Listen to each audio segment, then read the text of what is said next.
It's midnight and you're watching Nightline with me, Liyana Hassanel. The top stories. Ringgit's performance not comparable to 1998 crisis, says Prime Minister. And taxi school bus drivers to enjoy SOCSO contributions from next month.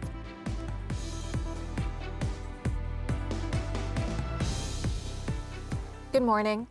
2 individuals were killed and 2 others sustained injuries in an acetylene gas explosion at an engineering and electrical factory in Taman Perindustrian Puchong Utama on Friday.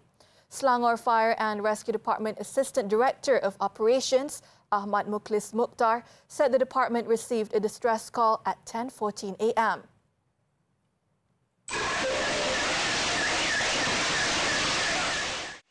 "16 firemen from Puchong, Subang and Cyberjaya stations were then dispatched to the scene.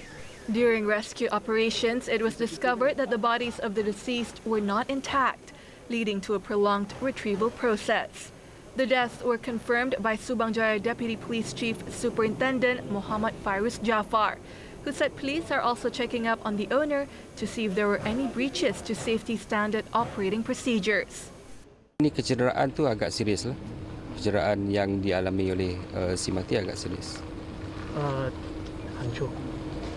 Ya, tangan beberapa anggota badan tangan hancur. The identities of the deceased have not been confirmed due to the condition of the bodies. The bodies were taken to Serdang Hospital for post-mortem, while the 2 injured victims are currently receiving treatment at the same hospital. The cause of the explosion is under investigation by the Fire and Rescue Department's forensic team and the police. Checks at the premises revealed no leaks among the 45 gas tanks, and the area was deemed safe. The current performance of the ringgit cannot be compared with that of 1998, which saw the ringgit go down amidst rising inflation and unemployment rates, as well as a lack in foreign investments. Prime Minister Datuk Sri Anwar Ibrahim stressed that at present, the country has a more stable economic foundation and better resilience, with investment at the highest level ever in the country, as the inflation and unemployment rates continue to go down. The Prime Minister has dismissed the assumption that the performance of the ringgit would undermine investor confidence in the country.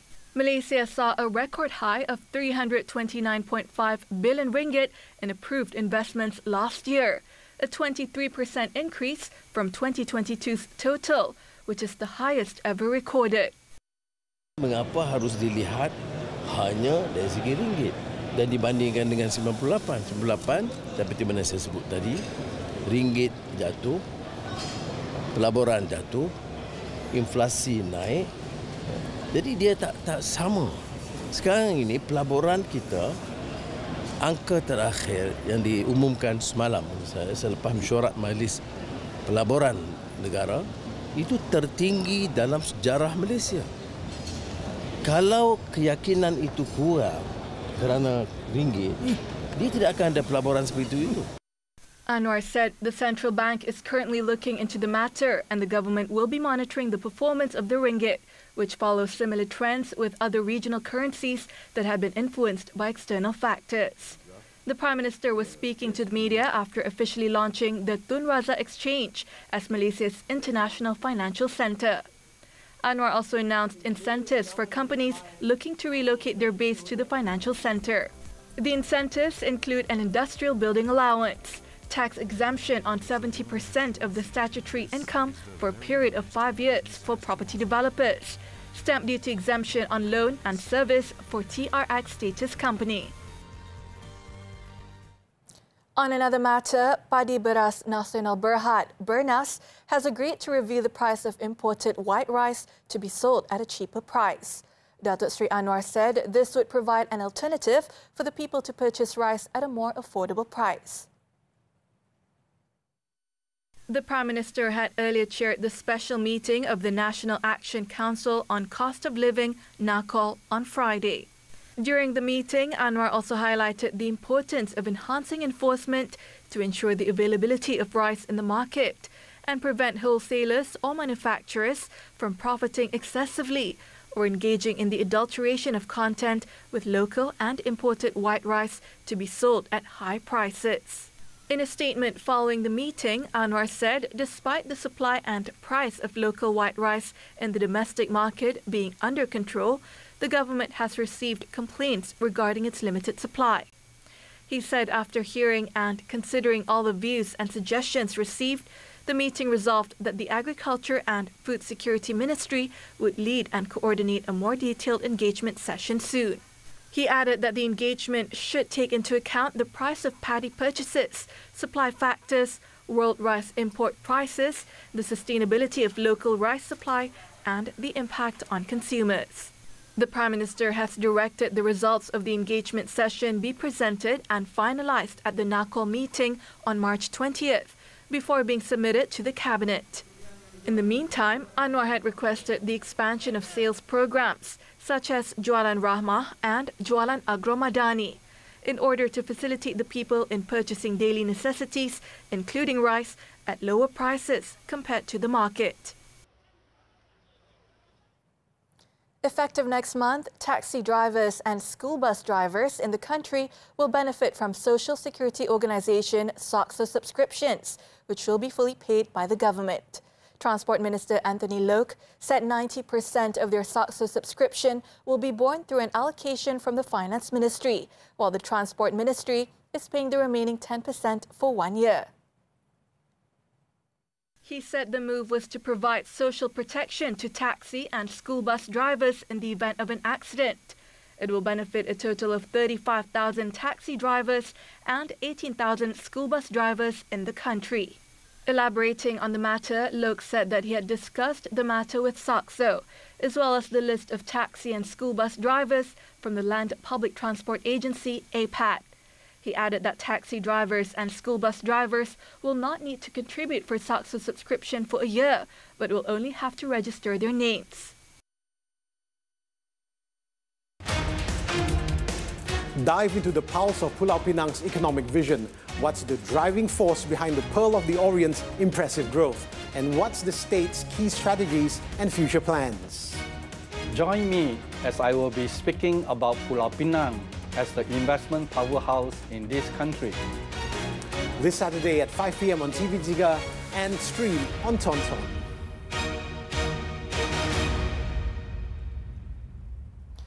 Robust anti-corruption measures underscore the government's dedication to nurturing a transparent and equitable business environment.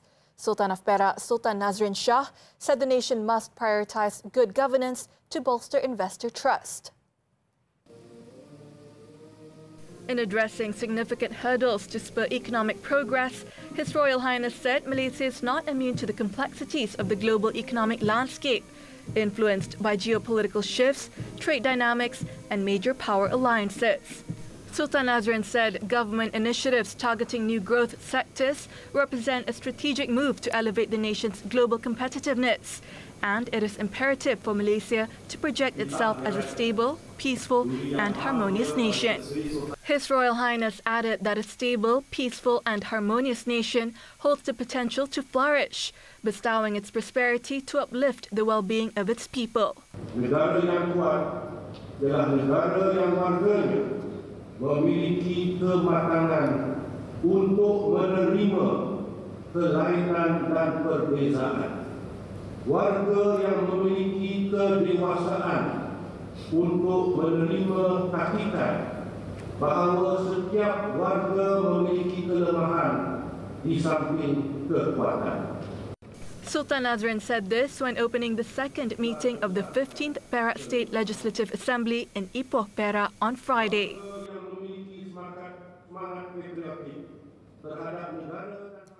The former senior private secretary of an ex-minister has been ordered to enter his defence on 8 charges of accepting gratification worth 1.77 million ringgit in bribes relating to a tender for an advertising campaign for Tourism Malaysia 6 years ago. Sessions Court Judge Suzana Hussein made the ruling after the prosecution established a prima facie case against 33-year-old Muhammad Saifullah Muhammad Minggu and Muhammad Hisham. The offences were allegedly committed between December 21st, 2018 and March 1st, 2019. However, Saifullah was acquitted of 11 other charges involving soliciting and receiving an 820,530 ringgit bribe in connection with the same tender.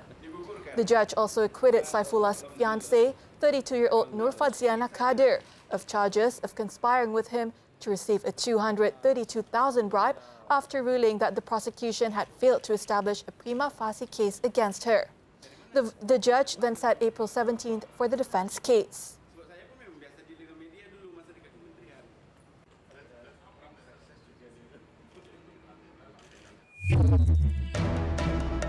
South Korean hospitals extend working hours to tackle ongoing protests. News from the foreign front when we return.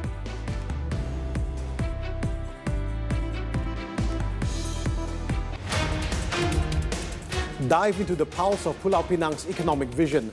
What's the driving force behind the Pearl of the Orient's impressive growth? And what's the state's key strategies and future plans? Join me as I will be speaking about Pulau Pinang as the investment powerhouse in this country. This Saturday at 5 p.m. on TV3 and stream on Tonton.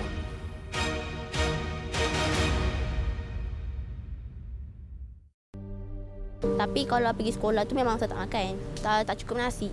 So, nak bagi duit tak cukup juga. Lepas tu saya puasalah daripada pagi tu sampai maghrib yang saya balik tu baru saya buka puasa makan kat rumah. Nasi dengan kicap, telur goreng. Hari-hari nak makan ayam goreng dan ayam bakar. Tapi ayah tak ada duit. Kalau rasa sedap, tapi tak pernah rasa.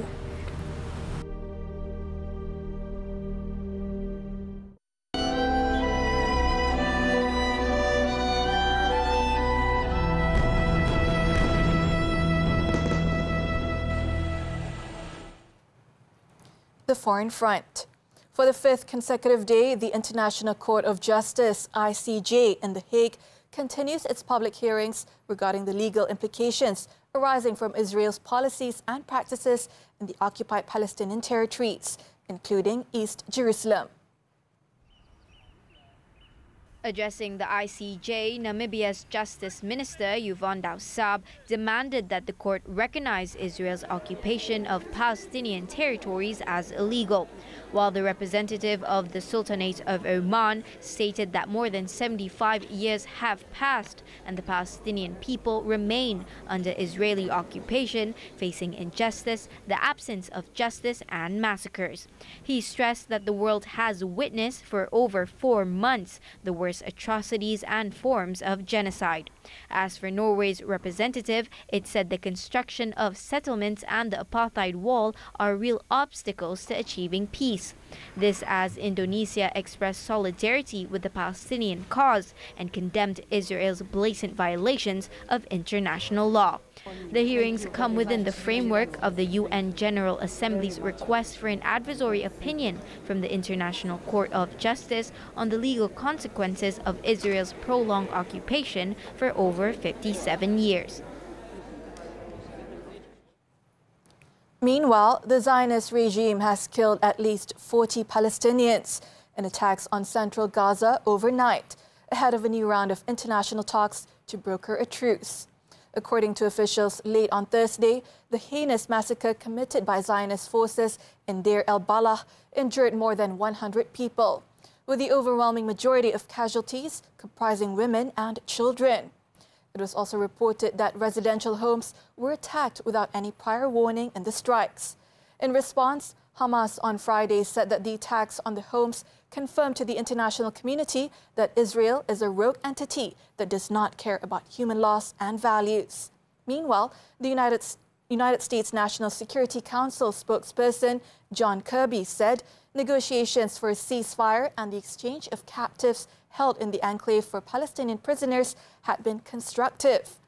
Earlier, a Hamas delegation left Cairo, Egypt, after 3 days of talks for which Israeli Prime Minister Benjamin Netanyahu did not send representatives.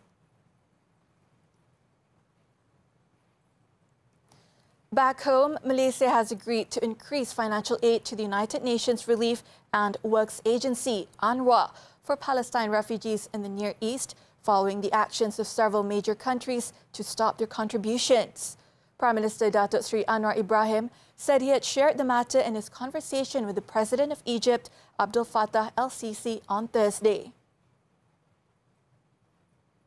In a social media post on Friday, the Prime Minister said besides the annual aid, Malaysia had also recently contributed an additional 10 million ringgit to UNRWA, in addition to $250,000 to the Egyptian Red Crescent Society and $500,000 to the Palestine Red Crescent Society. During the conversation, both parties also expressed continued commitment to help those in Palestine. In fact, according to Anwar, several members of the Malaysian Parliament from the government and opposition bloc are currently in Rafah to express their support for Egypt and help with the delivery of humanitarian aid from Malaysia to Gaza. During his conversation with Abdel Fattah, Anwar said both of them expressed their commitment to continue strengthening Malaysia-Egypt bilateral relations, not only regarding the Palestinian issue, but also on trade and economic issues to bring the ties to a higher level. Meanwhile, Malaysia is ready to collaborate closely with the Palestine Red Crescent Society, PRCS, in all possible aspects, including deploying Malaysian medical experts to support the needs of hospitals treating Palestinians in Egypt. The commitment was expressed by Deputy Foreign Minister Datuk Muhammad Al-Amin to the chairman of PRCS, Tariq Arafat, during his visit to the Palestinian hospital in Cairo on Thursday. The delegation included Ledang MP Said Ibrahim Said Noh, Sikh MP Ahmad Tarmizi Sulaiman, Kalabakan MP Datuk Andi Muhammad Suryadi Bandi, and Senator Datuk Dr. Muhammad Hatta Mat Ramli. The Foreign Ministry in a statement said the delegation will visit the Rafah-Gaza border checkpoints, through which the emergency and humanitarian relief supplies from Malaysia are channeled to Gaza. The delegation was also briefed on the humanitarian situation faced by the Palestinian people in Gaza and the role played by Palestinian hospitals. Muhammad Al-Amin also met with former Egyptian Health Minister, Professor Dr. Adel Al-Adawi, and handed over a donation of 2.39 million ringgit to the Palestinian Red Crescent Society, while another 1.19 million ringgit was donated to the Egyptian Red Crescent.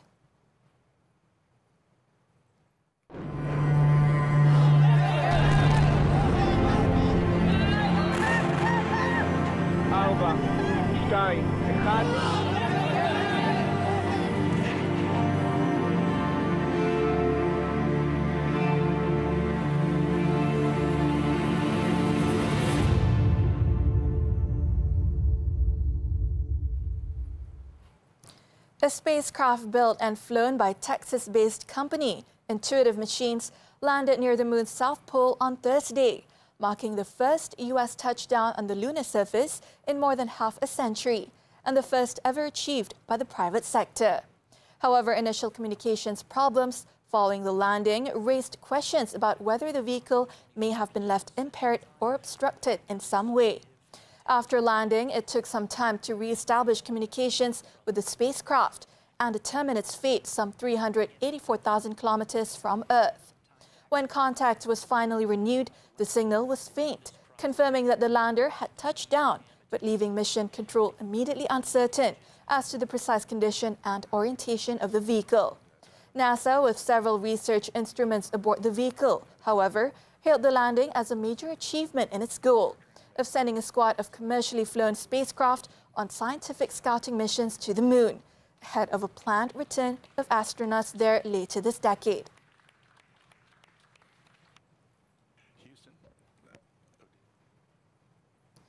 Public hospitals in South Korea will extend working hours while expanding use of telemedicine to alleviate growing strain on healthcare services after a mass walkout by thousands of trainee doctors this week. Its Prime Minister Han Duck-soo on Friday said the operation of public medical institutions will be raised to the maximum, saying such hospitals would stay open longer, as well as on weekends and holidays to take in the overflow. As the walkout entered its fourth day, the Health Ministry said it was also allowing all hospitals and clinics to offer telemedicine services, such as consultations and prescriptions, which is available only on a limited basis. This came as hospitals turned away patients and cancelled surgeries after about 2/3 of the country's young doctors walked off the job to protest against the government plan for more admissions to medical schools, prompting fears of further disruption.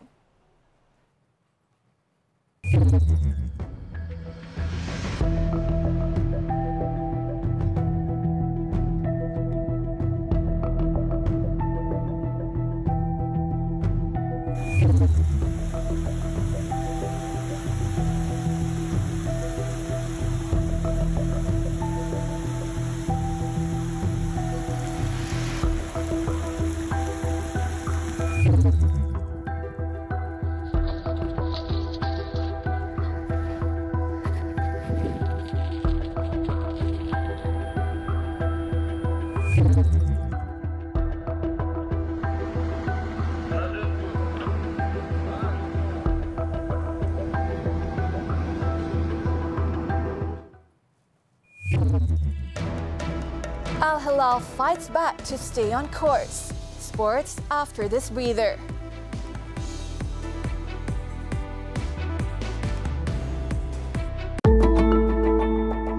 Demam, batuk dan sakit badan. So waktu tu saya assume dia demam biasa. Jadi kita makan ubat yang ada kat rumah je lah. Awas, anda mungkin mengalami influenza. Ada juga keadaan influenza yang boleh membawa injection yang diperlukan setahun sekali sebagai perlindungan daripada influenza infection. Influenza virus tersembunyi. Nantikan diskusinya di Hello Doktor Ahad 5.30 petang di TV3 dan stream juga melalui Tonton. Tapi kalau pergi sekolah tu memang saya tak makan. Tak cukup nasi. So nak bagi duit tak cukup juga. Lepas tu saya puasalah daripada pagi tu sampai maghrib yang saya balik tu baru saya buka puasa makan kat rumah. Nasi dengan kicap, telur goreng. Hari-hari nak makan ayam. Ayam goreng, ayam bakar. Tapi ayam tak ada duit. Kalau rasa sedap. Tapi tak pernah rasa.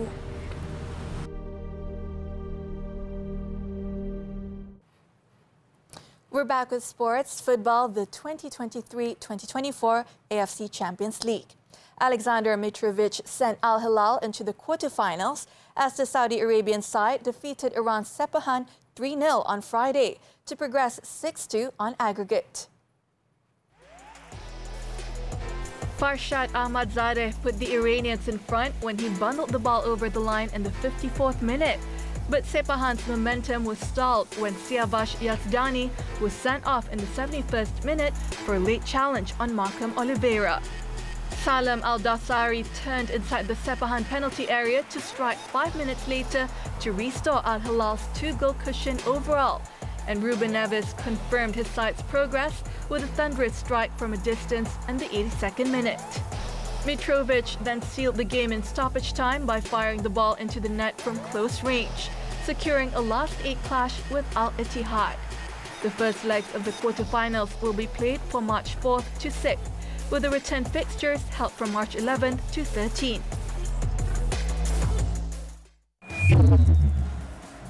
In another match, Toma Tabatadze's late own goal spared Karim Benzema's blushes, as the defender inadvertently gifted Al Ittihad a 2-1 win over Nafbahor Namangan of Uzbekistan. The Saudi side found themselves trailing 1-0 in the 25th minute as their French striker Benzema headed the ball into his own net. However, it took them 26 minutes to level the score, with Abdurrazak Hamdallah left unmarked at the back post to tap in Benzema's header from a corner. As the game seemed to be heading for extra time, Tabatadze flicked the ball into his own net in the 87th minute, giving Al Ittihad the winning goal. The victory means Al Ittihad will be one of 3 Saudi Pro League clubs in the competition's last 8.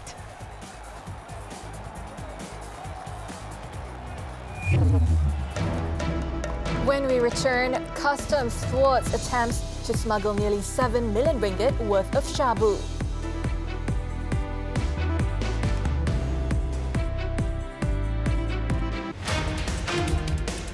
Dive into the pulse of Pulau Pinang's economic vision.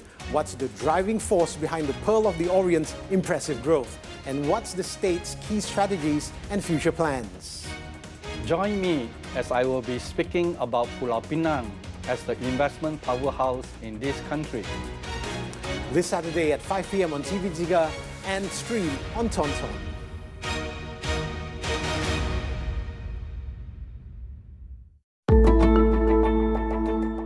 demam, batuk dan sakit badan. So waktu tu saya assume dia demam biasa. Jadi kita makan ubat yang ada kat rumah je lah. Awas, anda mungkin mengalami influenza. Ada juga keadaan influenza yang boleh memaut. Injection yang diperlukan setahun sekali sebagai perlindungan daripada influenza infection. Influenza virus tersembunyi. Nantikan diskusinya di Hello Doktor Ahad 5.30 petang di TV3 dan stream juga melalui Tonton.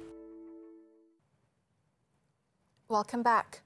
The Sabah Customs Department foiled an attempt to smuggle 205 kilograms of methamphetamine worth 6.85 million ringgit into the country by courier service.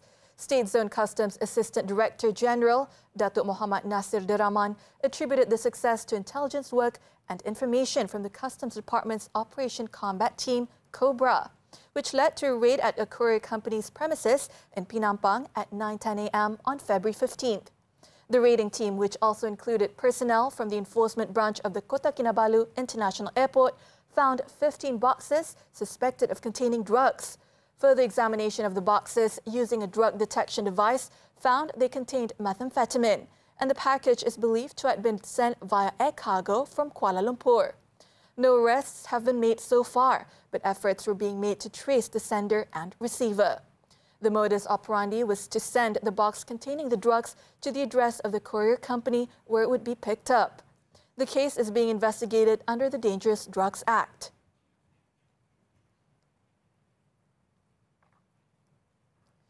Over in Malacca, police have crippled an international drug smuggling syndicate with the arrest of 6 people, including 2 senior citizens, and the seizure of 4 million ringgit worth of drugs. Bukit Aman Narcotics Crime Investigation Department Director Datuk Sri Muhammad Kamaruddin Makdin said among those detained was a 74-year-old local man and another aged 68. The modus operandi of the syndicate was to smuggle drugs overland once the consignment arrived from a neighboring country. Muhammad Kamaruddin said police, acting on a tip-off, first arrested a man who was transporting the substance in his car at Pantai Klebang, Malacca. Upon checks, the first suspect had in his possession 52 kilograms of shabu and 31.45 kilograms of ecstasy pills. The first arrest then led to the detention of the other 5 in various locations in Genting Highlands, Pahang and Johor. The suspects have been remanded between 5 and 7 days to assist investigations under Section 39B of the Dangerous Drugs Act. 2 police officers were injured when the multi-purpose vehicle MPV they were in overturned, believed to have collided with a metal object thrown by a suspect during a car chase. The incident occurred as they were pursuing the suspect's vehicle at the North-South Expressway, heading northbound near Taiping last Monday. The incident took place around 6:50 a.m. when 6 police MPVs were chasing a 4-wheeled vehicle ridden by the suspect. It is understood that the suspect's vehicle was chased for more than 50 kilometers from the North Ipoh Toll Plaza to the Changkat Jering Toll Plaza in Taiping. The suspect threw a metal object that hit the lower part of the police MPV, causing it to lose control, overturned and collided with the road barrier. 2 police officers, a corporal aged 38 and a lance corporal aged 29, were injured. The pursuit suspect, meanwhile, managed to escape by the side of the highway. The incident resulted in severe damage to the police vehicle, and video of the incident also went viral on social media. Meanwhile, Perak Police Chief Datuk Sri Muhammad Yusri Hasran Basri confirmed the incident, adding that police are on the hunt for the suspect.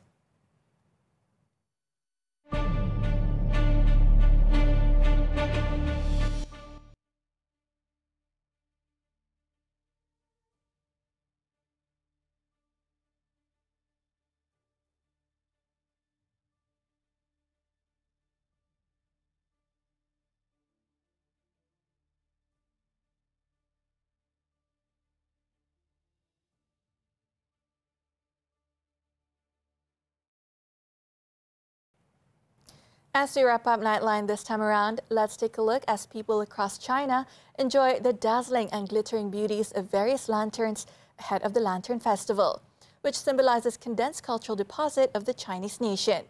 With that, I'm Liyana Hassanel. Thank you for tuning in and have a great weekend.